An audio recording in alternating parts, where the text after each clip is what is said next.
Afgelopen zaterdag vond Kiestechniek plaats dat voor de basisschoolkinderen van groep 6, 7 en 8 georganiseerd wordt. En dit jaar was de Intergroup het gastbedrijf dat met het thema Robotica de helpende hand de deuren openzette en ruim 2000 geïnteresseerden mocht begroeten.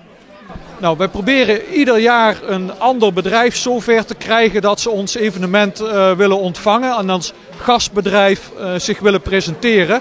Dus omdat dit voor Inter een jubileumjaar is en dit een helemaal nieuwe locatie is voor hun, hebben wij gekozen om Inter over te halen en daar zijn ze ook bereid toe geweest om hun locatie beschikbaar te stellen dit jaar. Nou, ieder jaar is de Kiestechniek manifestatie is bij een bedrijf. En waarom bij Inter? Nou, omdat het mooiste bedrijf van Venray is natuurlijk. Nee, maar wij kunnen natuurlijk heel veel laten zien op het gebied van techniek. En we hebben de ruimte ervoor. En we hebben net een nieuw pand waar we hier nu staan in het TAC, het Technology and Assembly Center. Daar ontwikkelen wij allerhande nieuwe toepassingen die wij gebruiken in de systemen die wij bij onze klanten neerzetten. Nou, wat wij doen is het automatiseren van grote distributiecentra. Dus stel je voor Hema.nl, dat is bijvoorbeeld een klant van ons. Je gaat vanavond, bestel je daar een flesje drinken of weet ik veel. En dan gaat dat via het systeem van hetgeen wat wij geleverd hebben, wordt het dan bij de klant afgeleverd. Via SPOV komen alle basisschoolleerlingen van groep 7 en 8 door Expeditielab met techniek in aanraking. Het aanbod in techniek op de scholen zelf is volgens Marcel Kremers echter niet groot.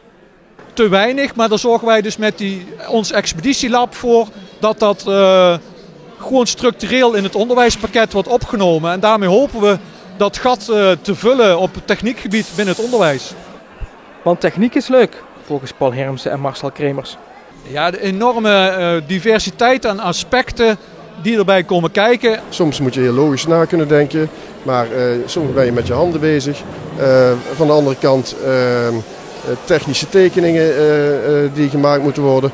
Software programmeren is een onderdeel van techniek. En als je heel eerlijk bent, alles waar we in ons leven mee te maken hebben, heeft grotendeels al hun oorsprong in techniek. Jouw mobiel, deze microfoon, de fotocamera, dat is allemaal techniek, dus enorm interessant.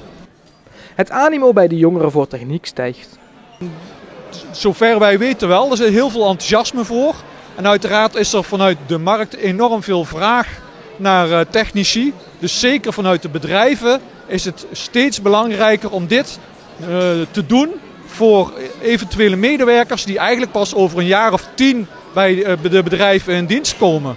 Maar als je dat nu al niet oppakt, dan komen ze over 10 jaar zeker niet in de techniek bij jou werken.